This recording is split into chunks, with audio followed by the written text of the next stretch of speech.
Hey, welcome. Glad you are here. My name is Jonathan Foust, and this is the Monday night webcast. And our exploration for this evening is cultivating strong determination. When you want something, how do you keep focused? How do you keep moving toward it? So I'm excited to be sharing this. This is all part of the 10 perfections. We are on number 8, closing in on the flowering of equanimity and steadiness, but we're not there yet. So before we launch, a couple of quick announcements and thank yous. First of all, to acknowledge and thank the Insight Meditation community of Washington, to Glenn Harrison, our producer, for getting this stream out to you. A big thank you to our mindful movement leader, to Rita Moran. And also just want to acknowledge that we are suspending mindful dialogue. So afterward, take a few moments now or afterward just to send Ray Manioki some healing thoughts as he is working through his recovery. 6:30 Eastern Standard Time, you can join Rita for Mindful Movement. That brings you right here to at 7:30 for this roughly 15-minute meditation and then the talk. And of course, all this stuff is available afterward on all the normal channels. Also, just to say, this is all offered freely. No one gets paid anything directly. It's all offered in the spirit of generosity. So if you feel inspired, thank you so much. If you don't, that's fine too. It's a joy to be able to share these practices, and mostly for me to be able to remind myself what's most important in my practice as well. Strong determination is a really, really interesting one because we need it. In order to get anything done, anything you want, it's about training yourself to pay attention and stay on point. Particularly challenging in this day and age where we are so distracted all the time. So much competition for attention. So I thought in this meditation, we might do a little practice of strong determination. And I'm going to offer a couple things. One is letting your body be very, very still. We're going to follow up with this in the talk, but also some instructions for focusing on the breath. So if you want for this meditation to let your primary anchor be on the breath, that would be great. You could also do it with sound, although the instructions won't really make quite as much sense. So to start off with, you might want to reach your arms up overhead, open your jaw wide, let out any sounds. Any primal screaming that needs to come out, any wiggles, anything like that. And then, when you're ready, you might close your eyes. And as you close your eyes, as I often say, there's something quite interesting about this conscious practice of closing your eyes. And the shift in attention from focus on the outer world while minimizing the inner world, and here amplifying the inner world. And just take a snapshot. What do you feel right now? What's the quality of feeling? Noticing anything inside in the felt sense that's unpleasant, anything that feels particularly pleasant. In your own way, a nod to the neutral, everything between those two extremes of pleasant and unpleasant. Noticing the quality of mind. Is the mind agitated? Is it rushed? Is it relaxed? Is it open? Quality of heart. And you might take a few moments to kind of acknowledge this settling in process by relaxing a few key points on the inside. First, to soften the muscles around the eyes.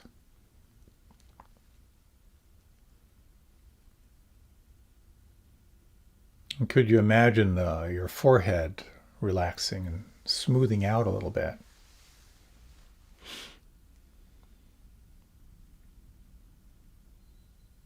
And now the muscles of the face. Over the next few breaths, how much more could you relax and soften and feel all the muscles of your face, all the micro muscles relaxing? Feeling your face like the face of a marble statue.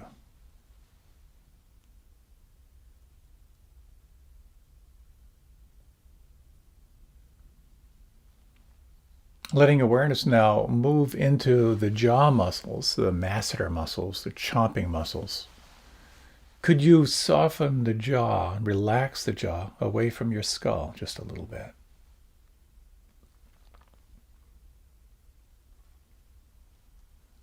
And let your awareness now flood into the inside of the mouth. Feel the volume of your lips.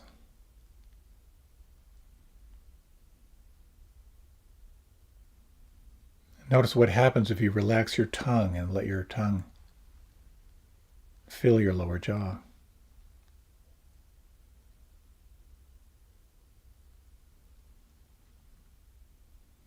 And feel the weight of the arms.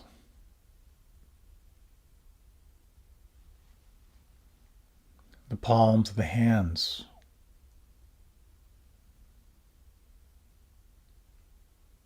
The soles of the feet.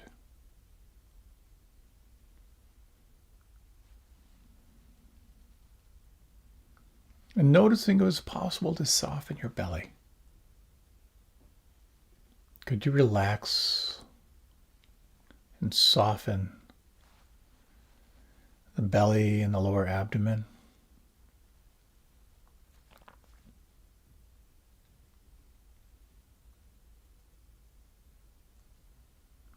I'd like to offer something to try on in your practice, not required, but it's an interesting thing, a way of cultivating a sense of sharpened focus, and that is to completely let your body be still. So you're not moving an unnecessary muscle. And for the next 10 minutes or so, you might include this in your practice. Your body is completely still.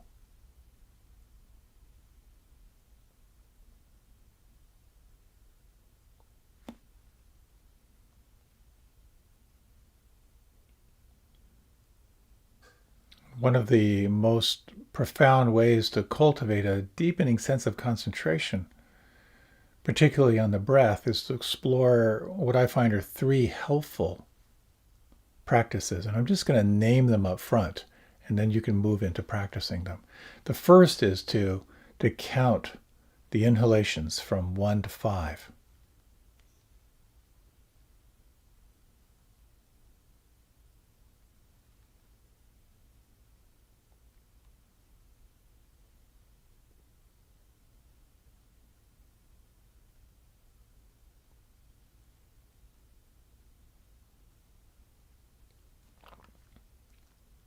You may find that just counting 5 breaths is a way of creating a little more concentration or absorption.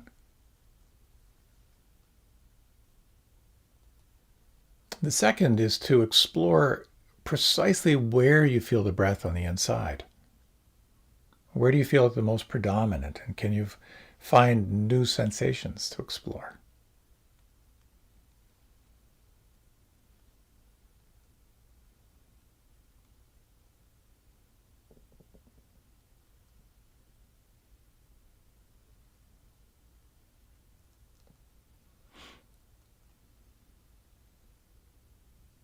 And the third is very subtle, exploring the following question. Is this next inhalation shorter or longer than the inhalation preceding it?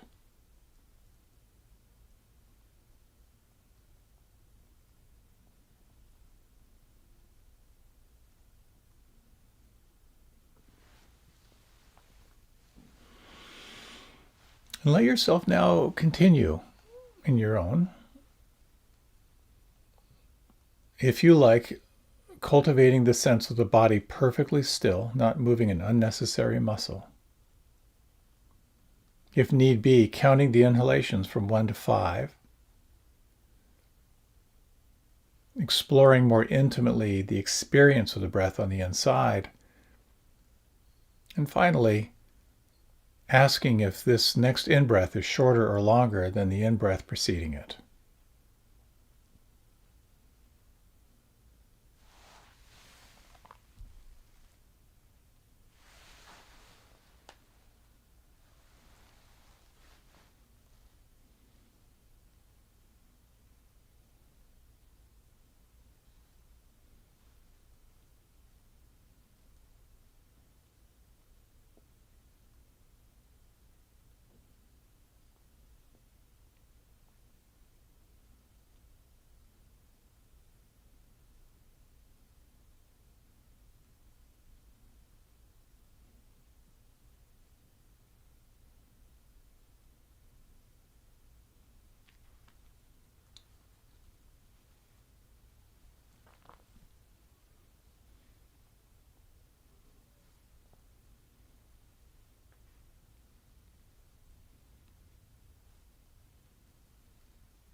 when you notice your mind lost in thought, just simply begin again.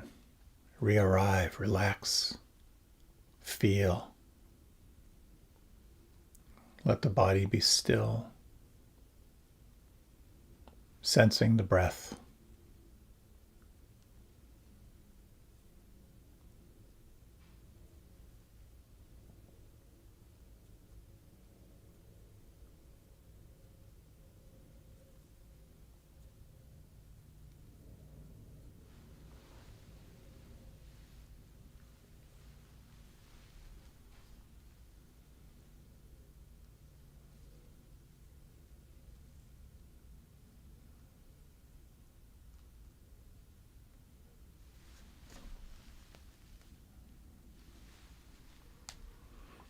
You might explore now softening this sense of concentration, doing, and focus.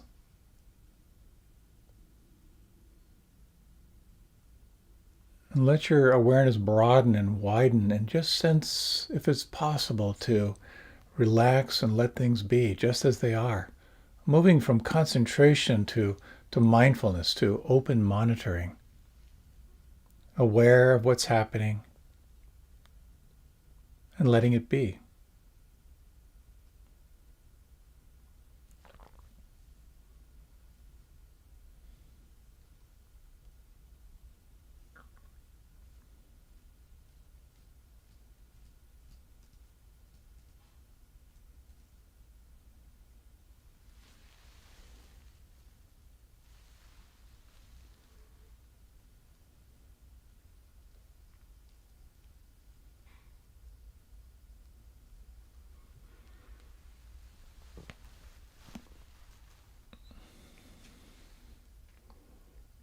How much more could you soften or relax or let go right now?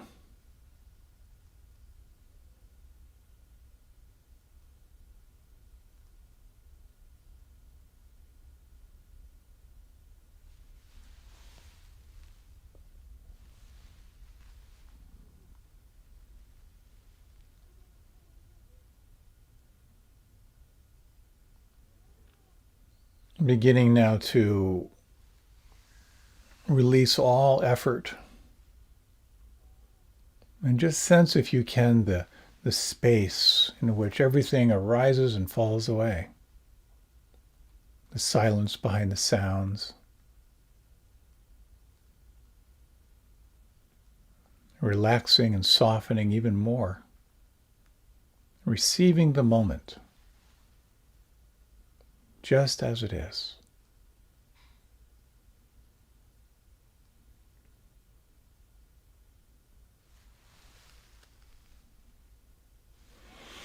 As you're ready, you can deepen your breath. And when you're ready, you can let your body move and stretch in any way that feels good.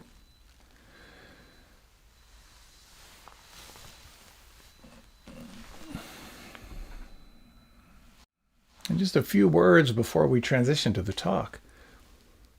Welcome back, by the way. There are lots of paradoxes in our practice. On the one hand, we are training ourselves to let things be as they are. We're also training ourselves to be aware of what's happening. And we're also training ourselves to be intimately present in the here and now. One of the keys to practice is this capacity to stay focused. It doesn't have to be grim. It's about remembering what's most important and streaming attention toward that. I hope you enjoy the following talk. So many blessings in your practice. I look forward to being with you again. I was talking with a friend of mine a little while ago, and I asked her this question. I said, was there ever a time in your life when you really went for something, you gave it your all, and then later you realized it wasn't what you really wanted? There was a pause, and then she said, you mean you're talking about the first 50 years of my life? I know that feeling. Maybe you do too. You really go for it, and then you realize, this isn't it.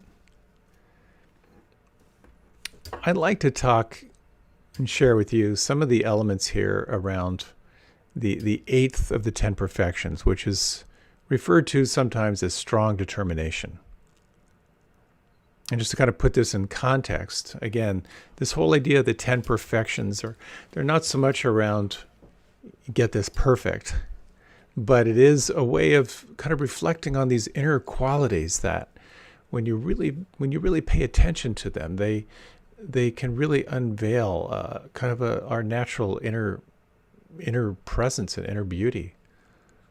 The first is exploring generosity. It's interesting how the first one is about exploring what it means to be generous to yourself and to others. Generosity is this immediate way of softening the barrier between yourself and others. The second has to do with morality or virtue. It's kind of getting clear. What is it that you want in your life, and what are the rules by which you're going to live? What are the riverbanks that are going to support you? The next one has to do with renunciation, which is when you know what you want and you're kind of setting up the rules by which you're going to live, it's very helpful to do a very deep inventory in terms of, well, what are you not going to do? What are the activities that don't support you that you might let go in order to cultivate more of this natural inner presence and natural state? The next one has to do with cultivating wisdom, of just cultivating your capacity to really see clearly. Which leads right next into the next one, which is around cultivating vitality and vigor. In order to be on any journey, any path, you've got to have gas in the tank. Your batteries have to be topped off. So it's an inventory as to what feeds you, what drains you, what gives you energy, what are the wholesome ways you can cultivate more aliveness and vigor. And the next one points toward kind of an interesting balance to that sense of like energy that moves you forward. It's about patience. It's about tolerance. It's around making room for what arrives. And as you make room for what arrives, this brings up the next one, which is around cultivating truthfulness, looking for what is absolutely true, but also about being truthful in your actions, in your speech. And now this leads to this exploration here around strong determination, around staying on the path, a certain sense of grit. I love these teachings around the 10 perfection because I really feel they're really key. You know, the Dalai Lama said there's no getting around these essential ingredients. And in particular, determination, effort, and time are all part of what it means to be happy. So determination and the grit of practice is what brings all these other qualities alive. It's the kind of the unwavering decision. It overcomes hesitation. It allows you to be persistent. It has to do with willpower. And of course, there's a balance to willpower as well. Now, there's a line here. This is where the teachings can get really extreme and where I think sometimes, a lot of these teachings were kind of limited to these, male monks who were really going for it. There's this line that says, before his final awakening, referring to the Buddha, let the blood and flesh of the body dry up, and let the skin and sinews fall from the bones. I will not leave this seat before having attained supreme enlightenment. That's pretty intense. There are times when I can't go more than 10 minutes without checking my iPhone, let alone resolve to allow the blood and flesh of my body dry up, the skin and sinews fall from the bones before I get supremely enlightened. So I think there's a balance in here.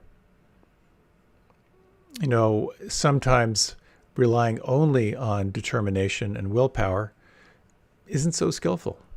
It's those times when you realize you're climbing a ladder, but the ladder's not on the right wall. So I'd like to talk about the importance of knowing what you want and the importance of consciously setting your course when you know what you want. And then around developing grit, like these qualities of strong determination and how it can serve you. And then about remembering what you really want and remembering that this is a path of balance, that will and determination can have a shadow side as well. So this whole sense of knowing what you want and then aligning yourself around it is so important. I'd like to read a little something about Helen Keller. People all over the world know the story of Helen Keller, the deaf and blind girl Annie Sullivan taught to communicate by spelling letters on her hands. And as the whole story was turned into a play and a movie called The Miracle Worker. But what most people don't know is how Helen's parents found Annie Sullivan. Helen Keller's mother, Kate, who also happened to be a cousin of Robert E. Lee, the Confederate general, was inspired by the story of the successful education of another deaf and blind girl, Laura Bridgman, which she read about in Charles Dickens' American Notes. And so, in 1986, she and Helen's father, Arthur, traveled from their home in Alabama to Baltimore to find a Dr. J. Julian Chisholm, who was a noted expert for advice. And he referred them to Alexander Graham Bell, the guy who invented the telephone, who was working with deaf children at that time. And he, in turn, advised them to contact the Perkins Institute for the Blind, where Laura Bridgman had been educated. And so they traveled to Boston, and they found Michael Anaganos, who was the school's director, and asked a former student, Annie Sullivan, who was also visually impaired, and also only 20 years old, to become her teacher. So when you think about all the obstacles that her parents had to overcome and follow this convoluted path to find Annie Sullivan in the late 1800s, I think it's easy to conclude that they must have had the same abundance of the same stuff that enabled Helen Keller to not only learn how to communicate, but also to be the first blind person to receive a Bachelor of Arts degree at Radcliffe, to read Braille, not only in English, but also in French, German, Greek, and Latin, and also to write and to publish. That's grit and determination.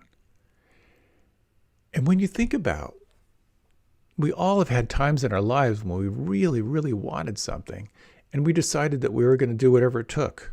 I'm sure you've had those experiences. Many, many years ago, I decided that I wanted to be a teacher, that this is what I wanted to do. It was my calling. And at that time, I had another very, very full-time job, and I could only sort of develop my teaching in my spare time. And I just decided to myself, and I remember this kind of came out of my meditation practice, where this line came forward, where I just said, I'll teach anything to anyone, anywhere, and anytime. When I'm invited to teach, the answer is yes. And that sort of yes to, I'm going to do this, opened up all kinds of wild invitations too. I remember saying yes to a talk at the local Rotary Club. And I remember sitting there as the lunch speaker. I remember sitting there staring at a breaded veal cutlet who was staring back at me, trying to be pleasant around my breaded veal cutlet. I said yes to orienting new guests to our community, yes to assisting someone in their workshop, yes to opportunities to be a substitute teacher. Something in me really, really wanted this, and I made it a priority. And the thing is, when you really want something, you go through this process of feeling the desire, feeling the possibility, and then mobilizing your attention in that direction. And of course, something gets in the way. And that something is usually doubt or fear or lack of energy or maybe lack of courage. So you have to kind of contend with that calling and then call on some inner reserve to kind of make it happen. And quite often in an unexamined life, we defer to our primary caretakers in our culture to tell us what we want and what's possible. Or we want security. So we'll take something that's less than ideal, but it gives you a sense of belonging and it gives you a sense of you're going to get by. But at some point, there's some inner wake-up call. What do you really, really want? And what's most important to you? And what are you willing to give up to make it happen? And then the journey begins. And so I keep coming back to this again and again, probably almost every talk. What's your highest intention? What do you want? Knowing that this life is temporary and filled with impermanence, what do you want? And to know what you want is important, because an unexamined intention means you're either going to be living a life of self-preservation, living a life set by those who told you what was most important. And we also find ourselves filled with dissatisfaction. So that deep listening is so important. I try to only tell this story maybe once a year. It's one of my favorite stories. And it has to do around intention in the face of challenges. Back in my ashram days, early in the morning, I forget when we did our morning sadhana, but it was probably around 5 or something like that. We were always looking for ways to inspire ourselves. We did a lot of yoga and then, chanting and meditation. And the room was always very, very dark. And there was a leader, and a good friend of mine decided he was going to do something to kind of inspire us. And that was, he was at random going to ring a bell, and then read something from some yogic scripture. And so it was kind of interesting. There'd be this little ding, and then he'd read something. So this is probably about 2/3 of the way through our morning session, and we were all in the shoulder stand, where you're in your shoulders and you're kind of straight up, your legs are up overhead. Probably about 75, 80 people in the room. And then there's a little ding, and then these words that went something like this. And I say unto you that to take human form is rare. To take human form and hear perennial truth or dharma is even more rare. To take human form, to hear truth, and to contemplate truth is even rarer still. To take human form, to hear the truth, to contemplate truth, and engage in the practices that awaken truth is the rarest of the rare.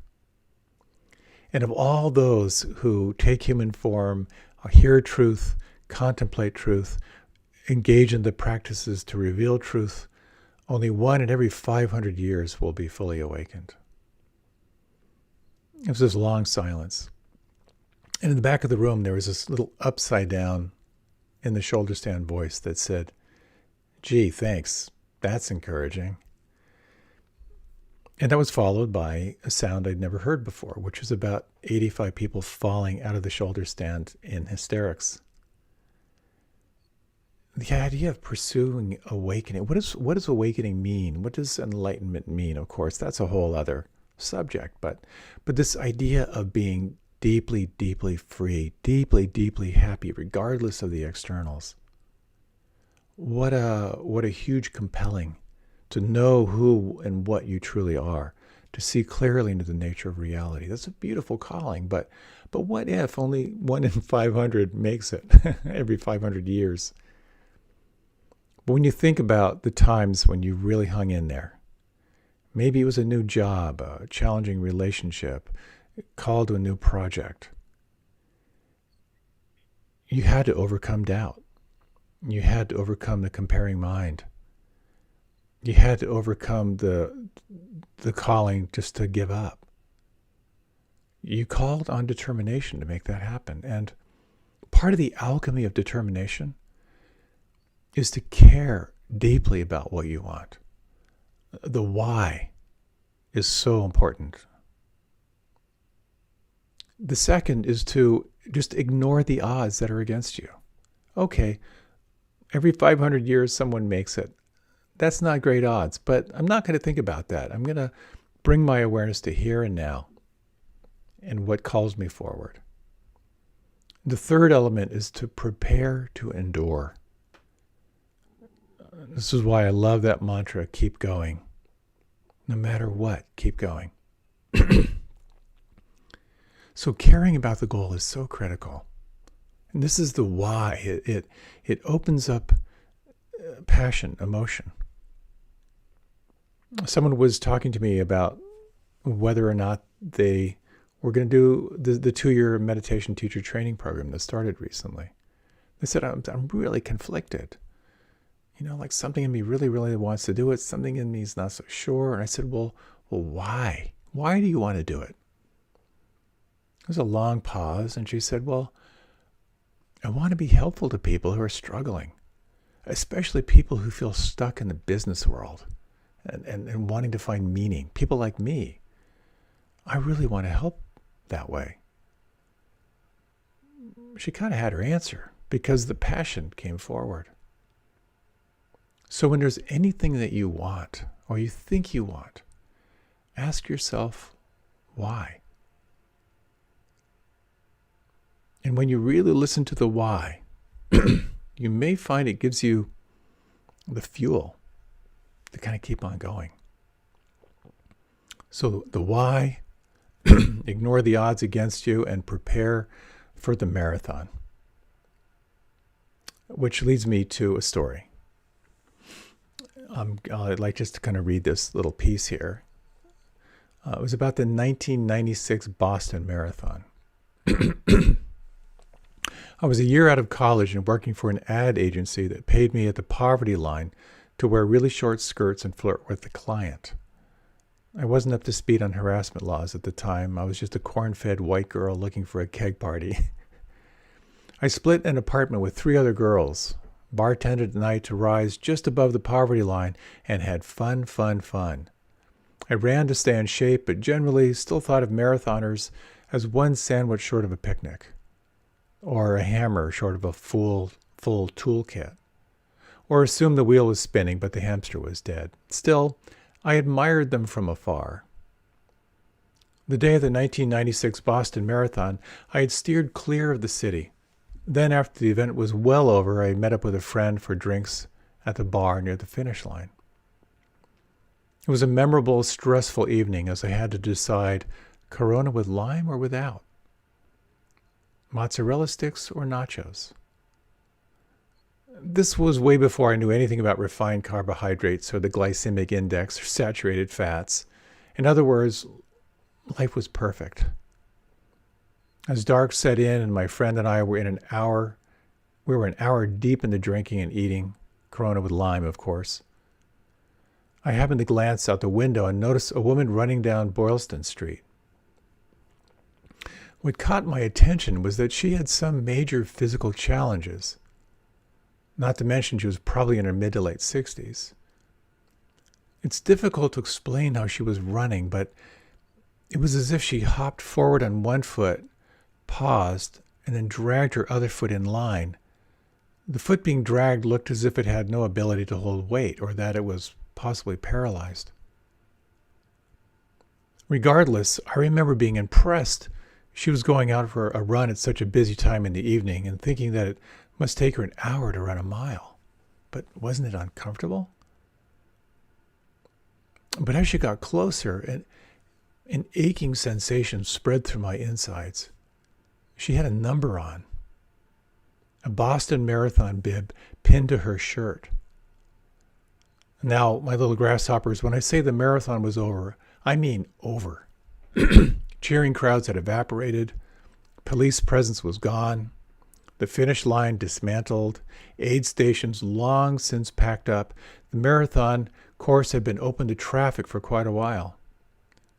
What was thought to be the last runner had crossed the finish line hours beforehand. Hours.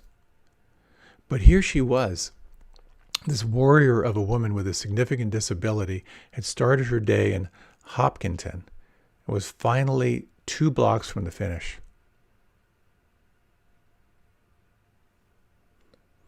I'm sure the last 13 miles, if not more, had been devoid of aid stations. I'm sure as she ran through the center of Wellesley, no one even knew she was in the race. Just a woman out for a slow, slow jog. And here's what went down next. Me, Maggie, that woman is running. Maggie, so? Me, no, I mean running as in the marathon. Well, that can't be. It's over. But she has a number on. Oh my God, she's still running the marathon? After about 30 seconds of stunned silence, we threw money on the table and sprinted out the door and on to Boylston. Maggie went to one side of her and I to the other. We started clapping, cheering, shouting, and crying, as in Niagara Falls down the sides of our faces crying. The woman nodded in acknowledgement and carried on.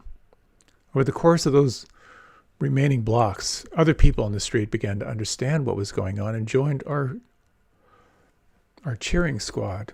And honest to God, we became a random group of 18 to 20 sobbing strangers jogging next to her,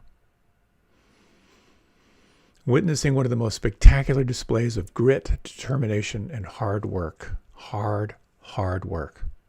We never got her name. She wasn't talkative at the end, and she just wanted to go home. Can you blame her? And she gently but firmly pushed away our offer to help her home, as if someone tough enough to run a 7+ hour marathon with a major physical impediment would need our help.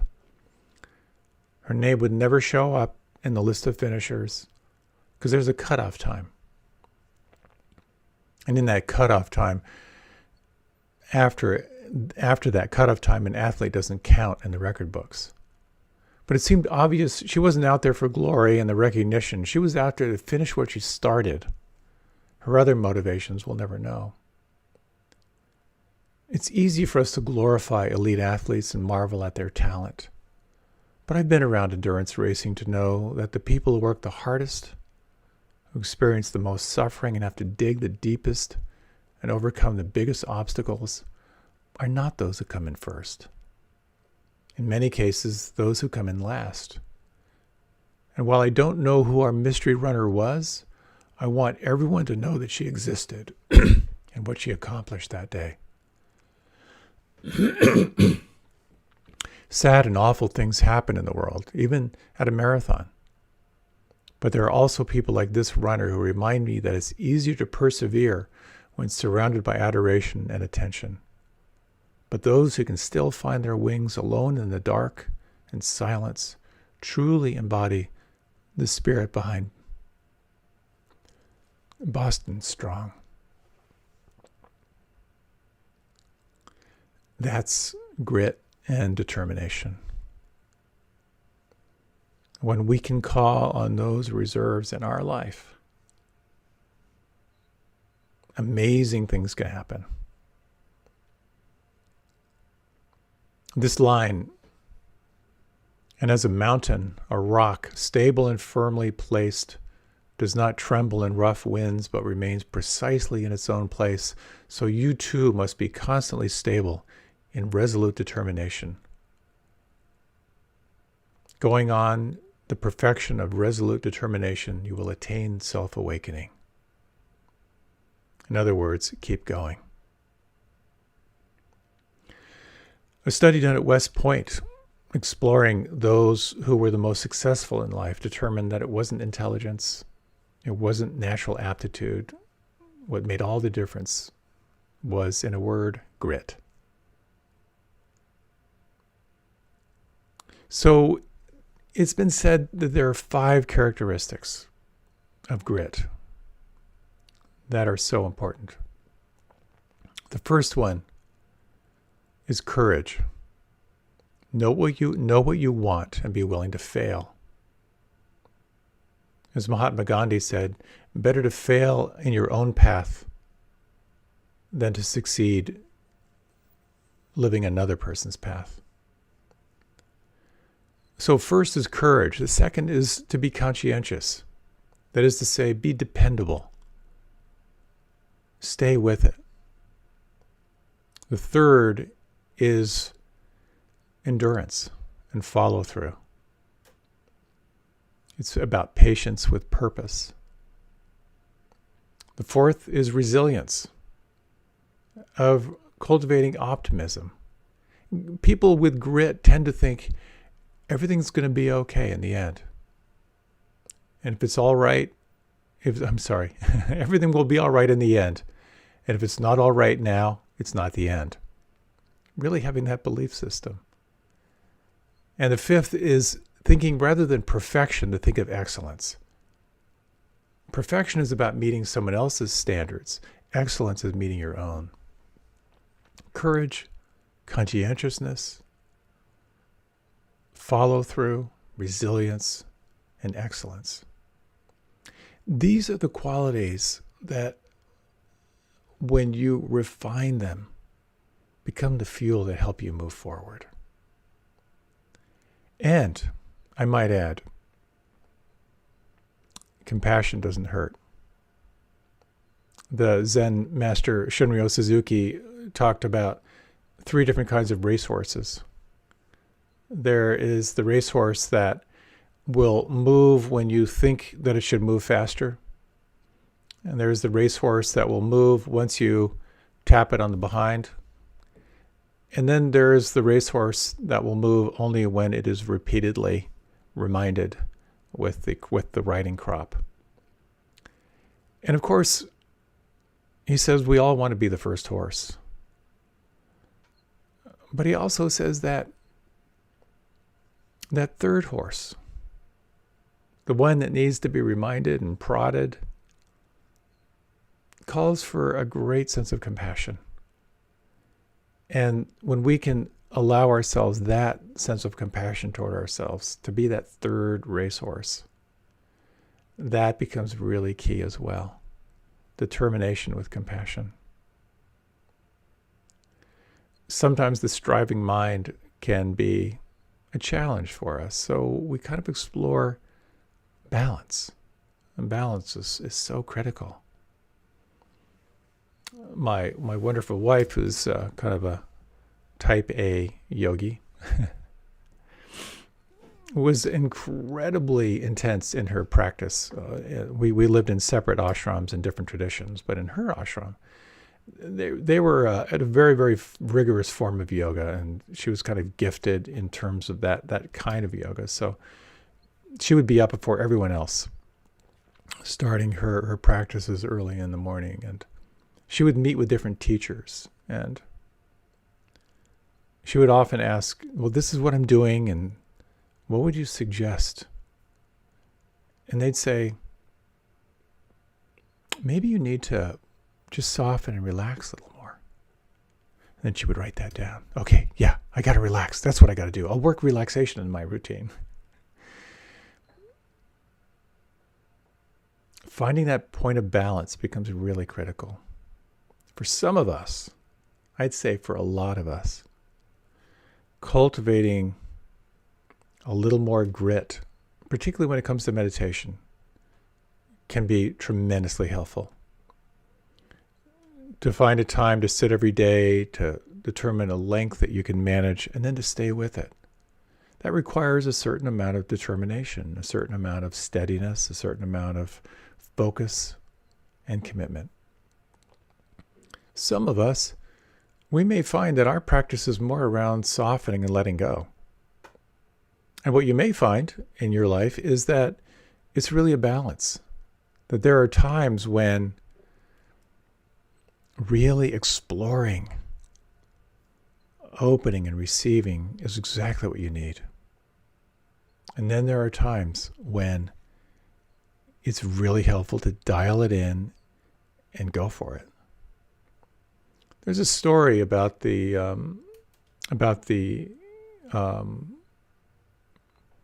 one who was the closest to the Buddha, Ananda, sort of his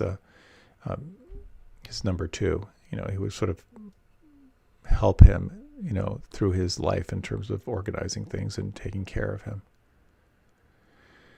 After the passing of the Buddha, there was a gathering of those, and again, I may not be telling this well, but from my understanding in the story is that after the Buddha's passing, there was to be a gathering of those who were awakened, those people who had been studying with him who had achieved some degree of awakening. And Ananda was not included because he was not considered like fully awakened. Again, this is my interpretation, but he wanted to be in that circle. And so he kind of doubled down his practices. He took that resolve, I don't know if it was quite, I'm not going to move until I'm awakened, but I am going to bring myself deeply, deeply, fully to the practices of absorption and gathering and all of that. So he deeply, deeply gave himself to the practices of doing, the willful practices of present moment awareness. At some point, after a long time of those practices, something shifted and he decided that he was just going to let go. And so he dropped all technique, he dropped all control, he dropped all desire. And then the awakening arose. That for him, it was when he only opened into receiving, into deep, deep surrender and letting go, that the awakening arose. Where does that leave us in our practice?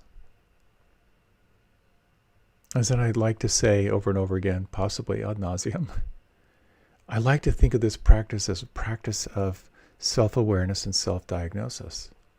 That there's a wisdom faculty inside you that knows when you could sit up a little straighter, that you are wasting energy, that you're distracting yourself, that gathering your attention in the here and now, applying yourself is what you need. And as well, there is something inside that recognizes, that wisdom faculty that realizes, I'm too grim. I'm holding on too tight. I'm too narrow. I'm too rigid. I need to explore the practices around self-kindness and compassion and self-care and receiving and letting go. How do you know where to go? How do you know how to respond to your experience? In one way, you can look at it as it's relatively simple. And that is this built-in feedback loop that's perfectly designed for you to let you know when you're out of balance, called suffering.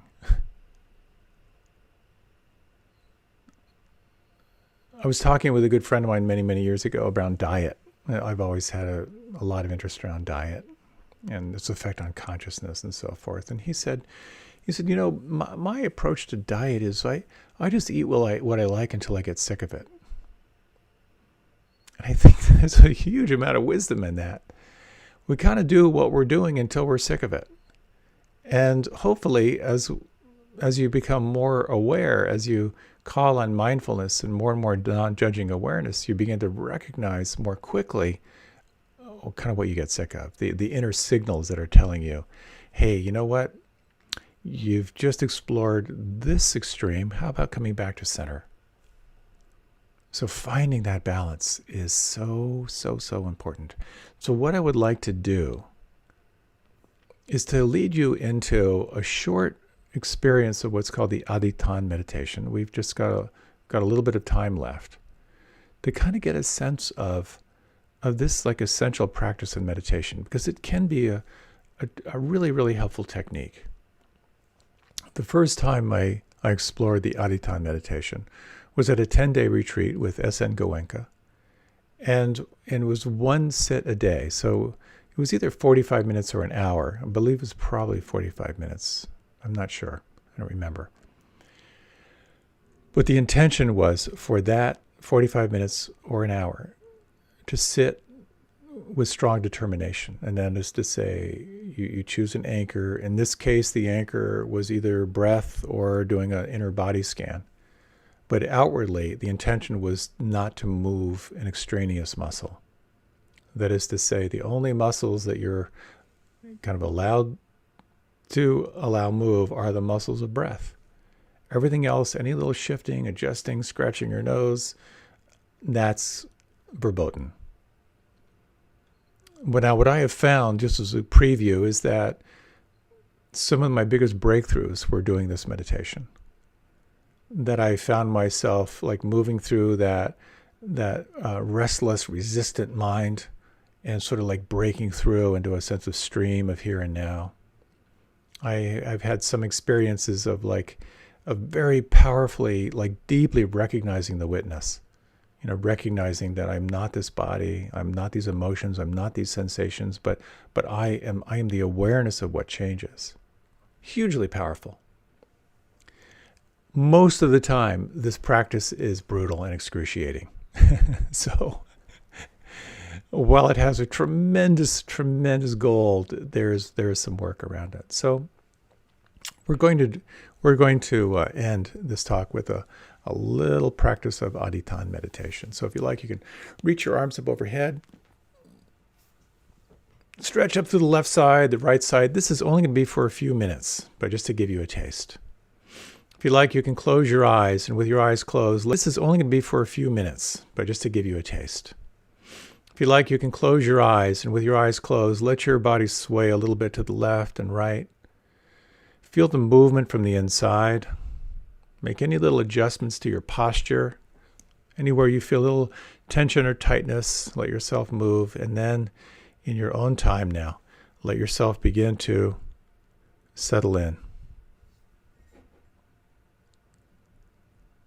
Let your body become very still inside.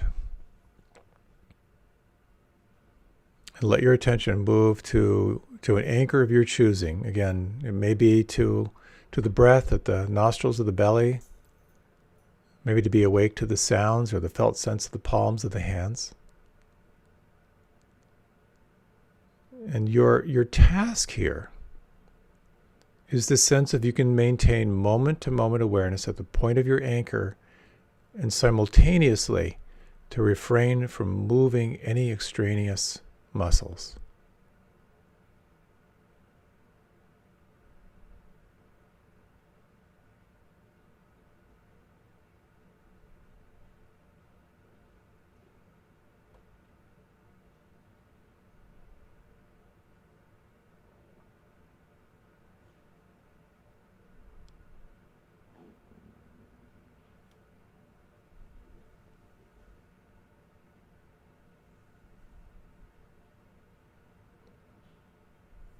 When the mind wanders, gently bring your attention right back.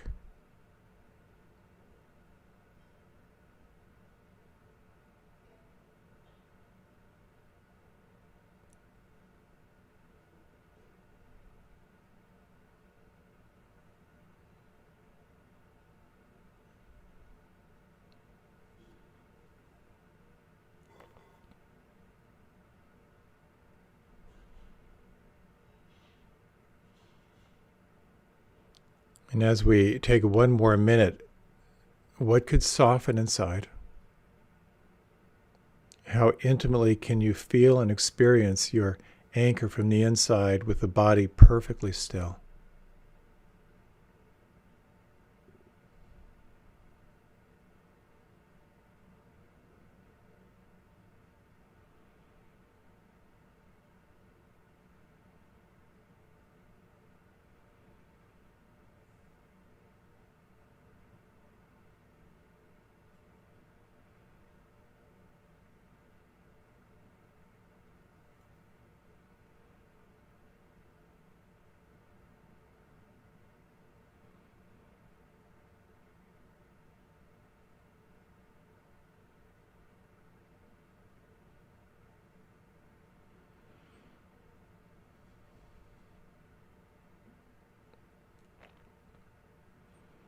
And now with the eyes closed, release the technique and just feel the imprint. Notice the quality of presence.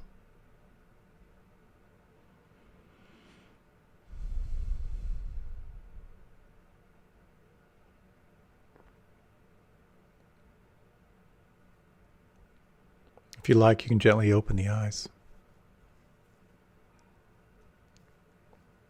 Developing your capacity for grit and determination can have a huge upside. I recently started again ending my showers with a really, really cold shower.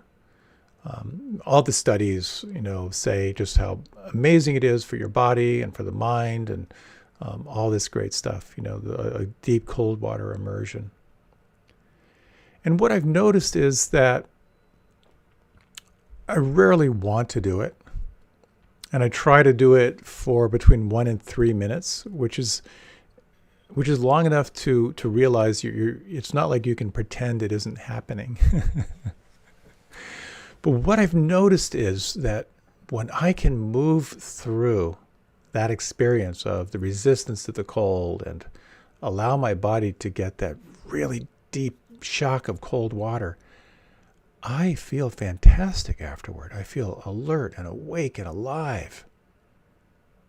In that same way, when you have things in your life you know are good for you, but you don't want to do them, calling on strong determination is that element that can help you to kind of move through, of kind of renouncing sort of the short-term happiness of evasion to the long-term result of what it feels like when you give yourself fully and call on that sense of grit and determination.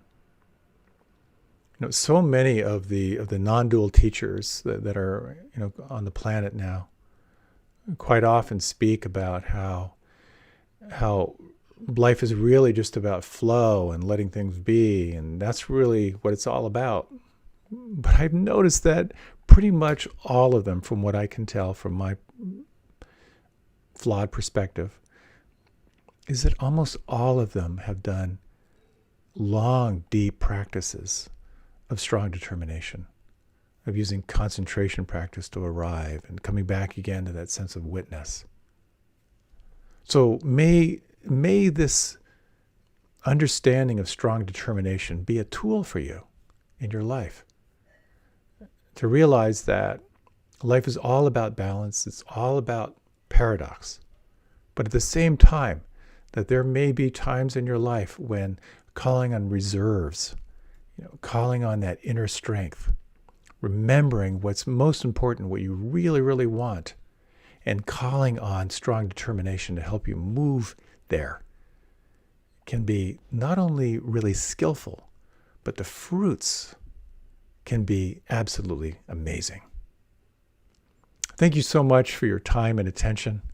I so wish you well in your practice, and I look forward to seeing you again. Thank you.